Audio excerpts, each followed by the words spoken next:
All right, so welcome back to the Young Idealist and my ongoing series on classical German philosophy and post-Kantian thought. And today my series presents a special book series review featuring Dr. Michael Walschots' Kant's Critique of Practical Reason, Background Source Materials. So this is a fantastic text for those of you that are interested in the sources to both in Kant as well as in the series of classical German philosophy. So thank you very much for being here, Dr. Walschots. Thanks for having me, and please call me Michael. All right. So Dr. Michael Walschots is a postdoctoral fellow in philosophy at Johannes Gutenberg University in Mainz, Germany, where he's part of a project called Rethinking Enlightenment, the Reception of John Locke in Germany.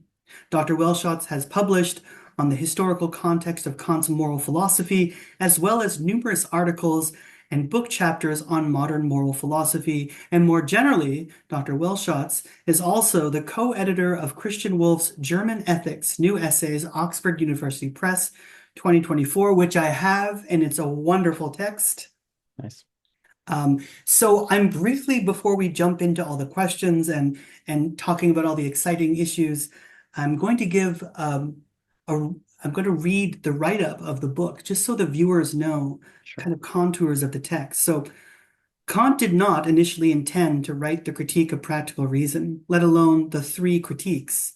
It was primarily the reactions to the Critique of Pure Reason and the groundwork of Metaphysics of Morals that encouraged Kant to develop his moral philosophy in the second critique. This volume presents both new and first-time English translations of texts by Kant's predecessors and contemporaries that he responded to in full historical context, offering scholars and students new insights into Kant's moral philosophy. The detailed editorial material appended to each of the 11 chapters helps introduce the readers to the life and works of the authors and outlines the text translated and points to relevant passages across Kant's work. So I'm very excited. So once again, thank you so much, Michael, for being here on The Young Idealist. Thanks again for having me. Super happy to be here. Always happy to chat about this stuff, so I'm looking forward to it. So the way that I broke down the questions are how you kind of organized your book. So it's broken down into three parts. So my first question is, since your book is broken down into three parts, I thought it would be best to break down the questions in a similar manner. This allows the viewers to get a rich and in-depth overview of your book. But before we begin with that, perhaps you could tell us how this project began. Sure. Well, the idea for the book started when I was doing my PhD at Western University in London, Ontario, Canada, between 2011 2016. I was studying with Corey Dyke. He was a member on your channel as well, talking about Christian Wolff. So I was really interested in the historical context of Kant's moral philosophy, started reading, some early reviews, realized that, these were important to Kant, that he knew a lot of them, but that they didn't get a lot of uptake, both in the scholarship, and just in general discussion. And part of that's because they're hard to find even in German, like even in the original. There's a few of the pieces that I translated in the book have new additions, but otherwise, you can very difficultly find scans online, and that's about it. And I thought that was kind of odd. And, I was working on my German, trying to improve it, doing a little bit of translation work here and there. And so I had the idea, well, why don't I, sort of collect a bunch that I think are important and work on translating them myself. First, this was like a much bigger idea. And it started off as a project on background sources to Kant's practical philosophy in general. But the, draft table of contents I had in the beginning was so huge that that wasn't a feasible project. And so as I started to think about it more and more, it got narrowed down to focusing on the second critique. But as I think we'll talk about over the course of the episode, is that what I've tried to do is not offer something just for the second critique. It actually touches on the groundwork, the first critique, maybe even the third critique a little bit, Kant's later essays and the metaphysics of morals as well. So it's centered around the second critique, but certainly doesn't restrict itself to that.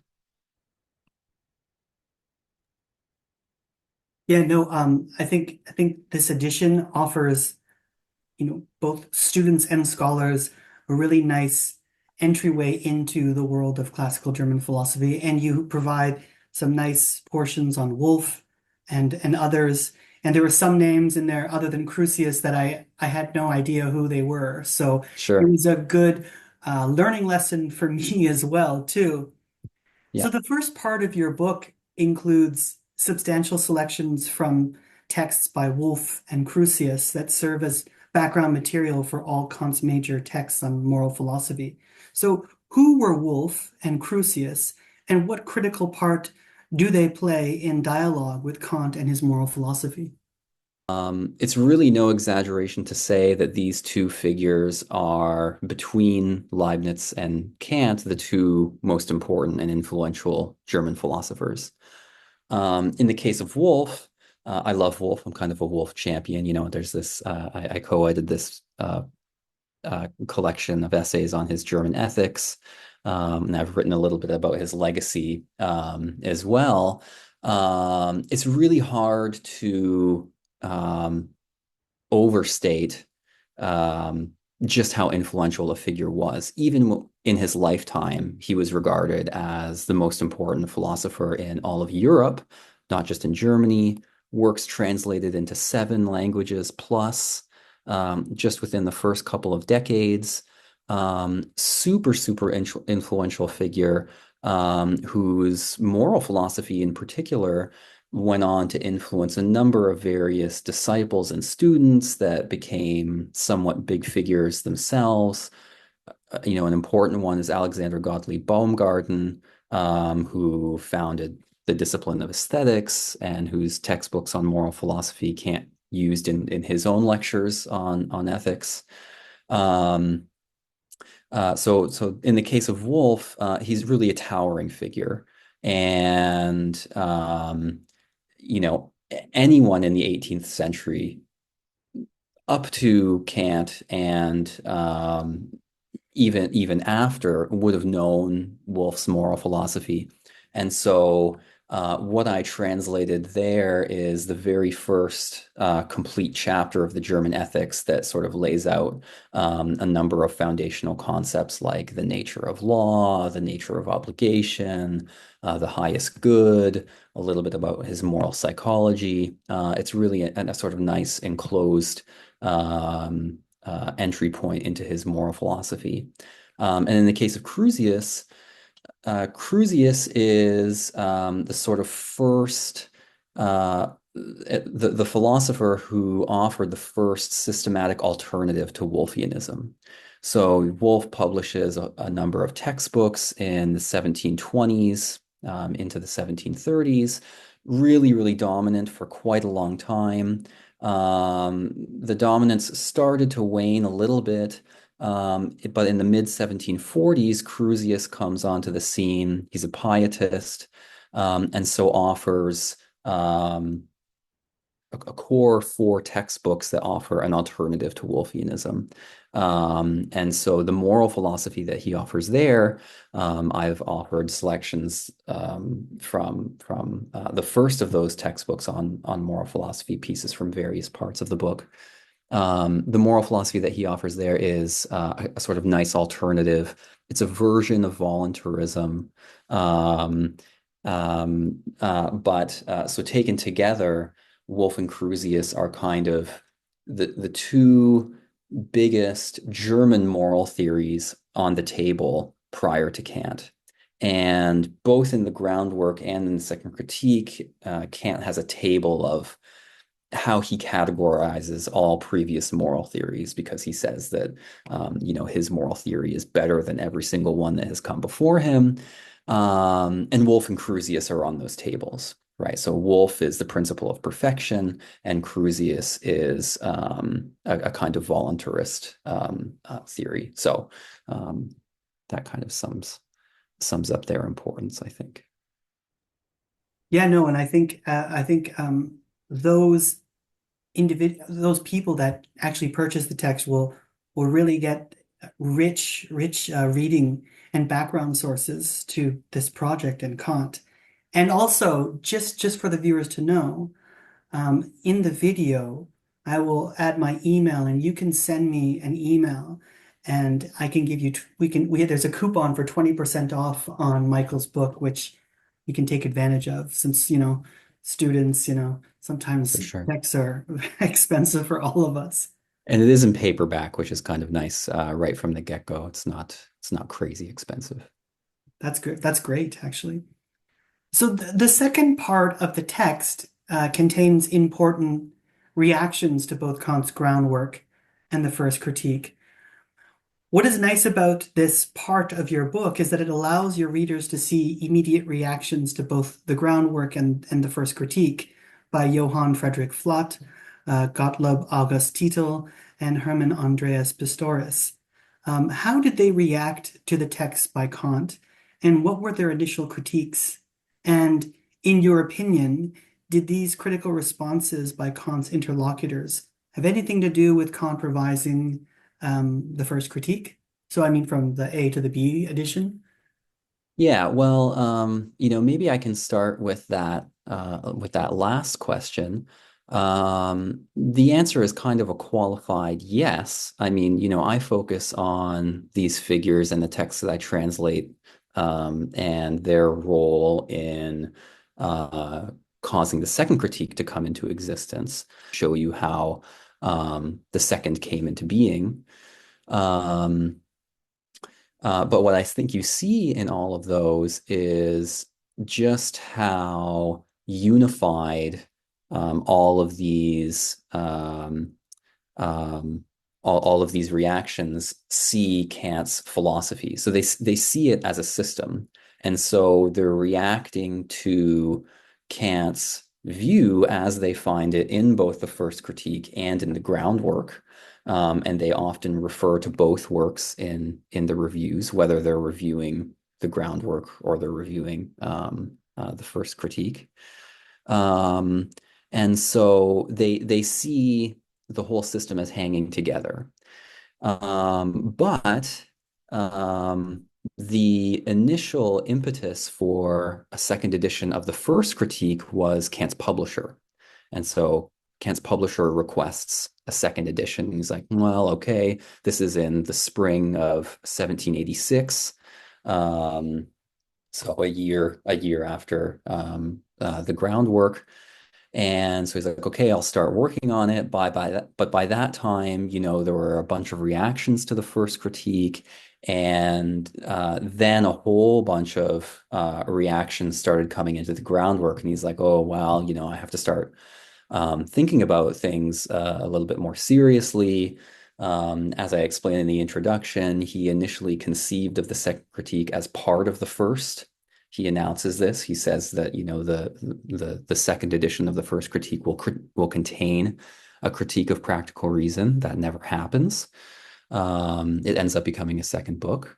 But the idea is all of these initial reactions did cause him to rethink a lot of what takes place in the first critique, although the B edition doesn't isn't that different, um, at least in terms of the bits about moral philosophy, because of course there's a second critique where he answers most of those objections. But you also asked about what these reviews and initial reactions contain, and there's a ton in there.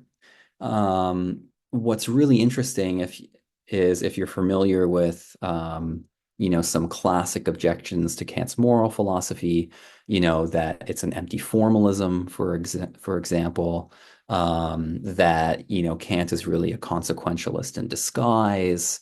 The categorical imperative really doesn't work unless you bring in consequences into play.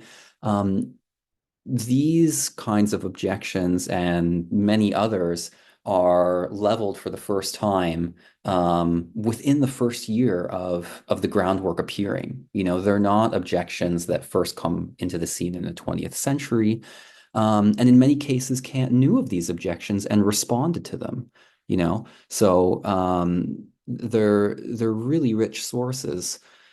Some authors, like Flat, for instance, claim, oh, Kant, if you're looking for an absolutely necessary moral obligation, why can't happiness give us that, right? You say, for example, well, if obligation can't be based on the ends of desire, because as soon as we give up the ends, then the obligation ceases to exist. But you yourself say that happiness isn't something that we can give up, right? That it's a necessary striving of the human being.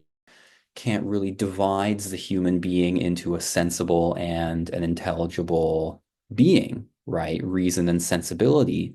A lot of these initial critics find that problematic for a number of reasons, whether it be the fact that they conceive of the human being as a unified whole that's not, has this kind of two-faced nature that indeed conflict with one another, um, or that in making that division and locating, reason, the moral law on the side of intelligibility, makes it inapplicable to human beings who aren't just reason floating around, right? We're embodied beings. A lot of them have a problem with how that is supposed to apply to real life human beings who strive for happiness necessarily. Now, we know that Kant was a professor in Königsberg, sorry. But what about Flatt, Tito, and Pistorius? Were they academics? Were they professors? Or were they in the church? How were they writing letters back and forth to one another when after reading these texts? A lot of different things. So, Feder, for instance, he's an academic in Göttingen, one of the most famous and prominent universities in 18th century Germany. Um, Tittle teaches at a gymnasium in a Latin school, so he's not exactly a university professor. Pistorius is a really interesting figure because he's a pastor, but is an academic and writes over 1,000 reviews of academic books and really contributes significantly to debates solely by those means. And what I think is interesting about his case is that if you really wanted to, you could reconstruct a philosophical view out of his reviews. And so, that just goes to show that, philosophical monographs weren't really the only way that philosophical discourse happened.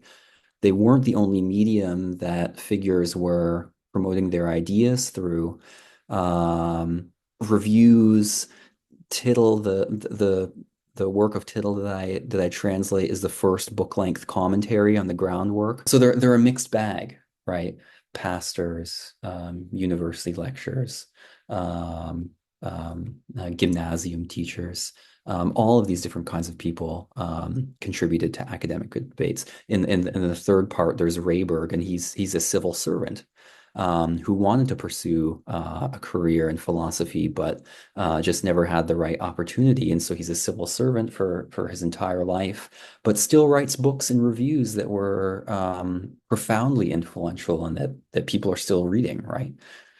I really like the background of all the debates and the kind of the intricacies that are going around this discussion over these works. So Mhm. thank you for that.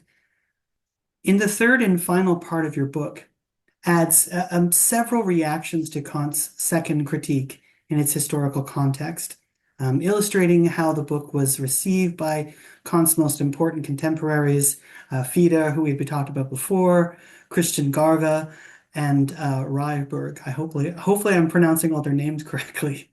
Could you briefly tell us a little about these men and perhaps give us some background to their initial reactions to the second critique? Sure. They are all men. Unfortunately, Kant wasn't engaging with any women, at least in the context that was the focus in my book. Um, but so the figures that you mentioned, Feda, Gava, and Rayberg, they're all really interesting figures, and this goes for the ones that we talked about before too, Till Pistorius, Witzenmann, who hasn't come up yet. Kant scholars might not be super familiar with figures like this, but they were profoundly important at the time. I mentioned Feder. He works at Göttingen, one of the most important universities in 18th century Germany. Really, really well known, well respected, had a textbook that everyone used. Kant used one of his textbooks on philosophical encyclopedia, at least until Feder co-authored the first review of the first critique that Kant hated. He stopped using the textbook after that. Um, Garva, really important translator, most well known for translating Cicero's De Officiis. Frederick II commissioned this translation from Garva and was so happy with it that he paid Garva a pension that he could live off of just from one translation, which is insane for the time. Translated Aristotle as well. And we talked about Rayberg a little bit already. Civil servant in Hanover, contributed to the pantheism controversy, made a number of reviews of philosophical texts that people really respected.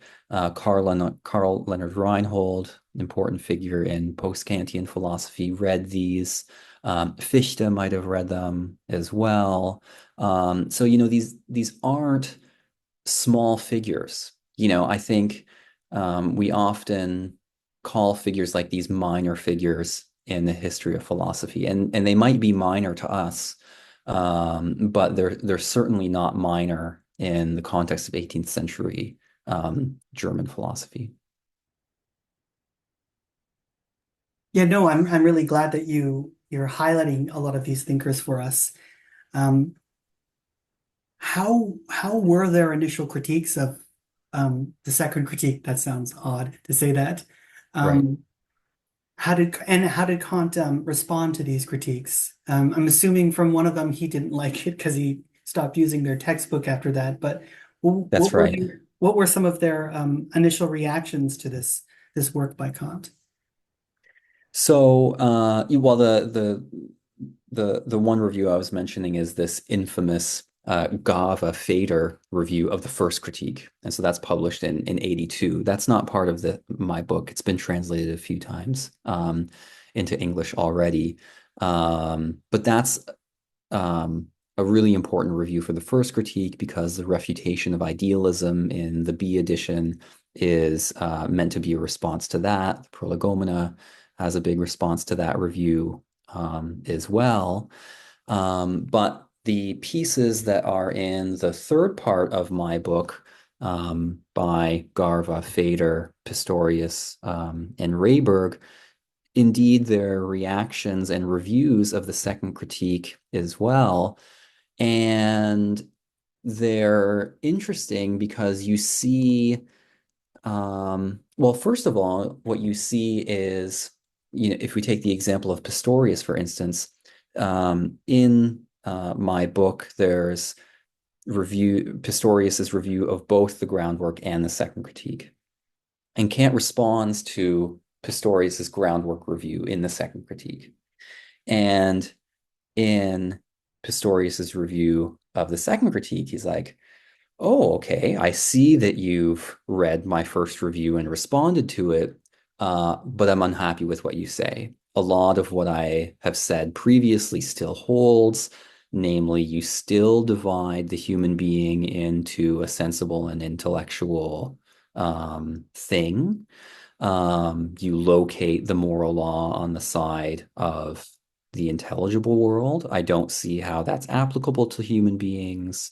You've tried to explain this crazy idea of respect for the moral law a little bit better. I still don't think it doesn't work. How is a pure idea supposed to cause anything in an empirical human being? Right. So a lot of these reactions to the second critique are also unsatisfied. They're impatient. They say, it doesn't seem like you learned a lot from what we said before. Um, and so a lot of the same objections repeat themselves, but there are new ones. The Garva text, for instance, is a really interesting one because it's a reaction to Kant's moral philosophy in both the groundwork and the second critique. And that was the cause of Kant writing at least the first part of the theory and practice essay. So the theory and practice essay is meant to be a response to this bit by Garva. And Garva says things there like, how can we exclude animals from what we would call the world of moral patience, right? They're sensing beings too. How does that fit into your system, Kant? So these are really interesting um, ideas that I think, from a contemporary point of view, are quite relevant and that were discussed at Kant's time too. It's actually sad that you said that most Kant scholars don't know a lot of these figures. Well, I don't know about most. I mean, maybe some. I think most is too strong. People who um, Kant scholars who work on, especially, Kant's philosophy in its historical context would certainly recognize all of these figures. What I was just gonna what I was just gonna say to that is that this is why I think that this is why I asked you here actually, because I Mhm. see the importance behind this work that you've created and this book that you've really diligently worked through and translated and highlighted for all of us. So this is why I asked you to come here and why I'm grateful for you to be here. So what is the philosophical, historical importance behind Kant's second critique, and how does it measure up, in your opinion, um, to the philosophical work in the first critique? That's a tough question. I mean, maybe the first thing to mention is, and we talked about this a little bit already. Uptake of the first critique was slow and critical, and Kant didn't like that. That's why he wanted to make a more popular version in the Prolegomena. Eventually, the B edition reaction to the groundwork was very strong. Many reviews, at least 12 within the first year and a half of it coming into existence. So I'm sure he was happy with that. And the reaction to the second critique was just as strong. So second critique is published end of 87, beginning of 88. And by 89 already, the publisher wants not only a second edition, but a second edition with a double printing. So 2,000 copies instead of a normal print run, which was 1,000 copies. The second edition didn't happen for a few years after that, but that there was demand, right? That's a clear sign of people were really interested in what he had to say. And I think why it's, important historically and has a kind of legacy because of what I was saying in the beginning, namely the second critique really hangs together with the first. And so by that time, you know, people had really started to become interested in the first critique and were thinking, wow, maybe there's really something going on there that people had to pay attention to. And so what the second critique offered was just another piece of that, but applied to moral philosophy, right? But there's lots of things that hang together, of course, right? The nature of the human being, the division between the sensible and intelligible world, transcendental idealism, the postulates, right? Um, all of these things sort of hang together. It's really just a continuation of the story. And I think that's how a lot of these figures were reading it and what what um, drove it to be an influential book, aside from the new material that we find there. Well, thank you for that very rich and robust answer. And thank you for navigating us through your book and through the kind of historical debates behind this wonderful project that you have produced. A follow-up question. Sure. What are you currently working on now? Yeah, well, maybe you'll be happy to hear this, but I feel like academics are content creators. And, as soon as I finished that book, I started working on the next one, which is a book on Kant's engagement with 18th century British moral philosophy. And so I'm going to be making the argument in a book that his engagement with figures like Francis Hutcheson, Adam Smith, and to a lesser extent, David Hume, played a kind of lasting influence on his moral philosophy. Fantastic. And will this be a text of your own argumentation, or That's right. yeah, okay, all right, awesome. Yeah, Well, thank yeah, you it'll so be much for being here, Michael. And I cannot express how thankful I am, for us to have this work and for you to give us such nice answers about the historical context, the debates, and the background to this pivotal text in classical German philosophy. well. Thanks so much for having me. I mean, um, happy to talk about the book, all these figures, and I'm grateful that you and hopefully your viewers are interested. Yeah, no, I mean, I started this channel initially to cover things like this, cover texts like this, and to, for students, scholars, and enthusiasts, and just the level of research and translation that you put to this book is really impressive. And so I really hope that more people get an opportunity to take a look at it. So again, thank you Appreciate and it. all the best. Thanks so much.